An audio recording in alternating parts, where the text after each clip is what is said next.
છે ને હવે બધા તહેવાર ગણપતિ વિસર્જન અને વિવિધ તહેવારો હવે આવવાના છે, તો લો એન્ડ ઓર્ડરના પ્રશ્નને અનુસંધાને કાયદો અને વ્યવસ્થા સુરક્ષિતમાં પ્રોપર જળવાઈ રહે તે અનુસંધાને મહેરબાન પોલીસ કમિશનર સાહેબ શ્રી દ્વારા વિવિધ ડ્રાઈવો આપવામાં આવેલી હોય છે.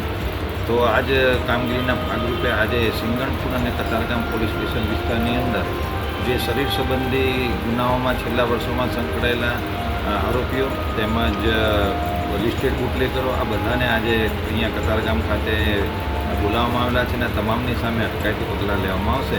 આની અંદર 62 કરતાં વધારે જે અગાઉ ગુના કરી ચૂકેલા છે તેમને અત્યારે અહીંયા બોલાવવામાં આવેલા છે અને તેઓની હાલની એક્ટિવિટી ઉપર પોલીસ વોચ રાખી રહેલી છે અને અત્યારે અટકાયતી પગલાં લેવામાં આવેલા છે. અત્યારે આ તમામ આરોપીઓને મેં અહીંયા બોલાવીને તેમને અત્યારે હાલની જે લોકો શું કામગીરી કરે છે તેની પર પણ પોલીસ વોચ રાખી રહી છે.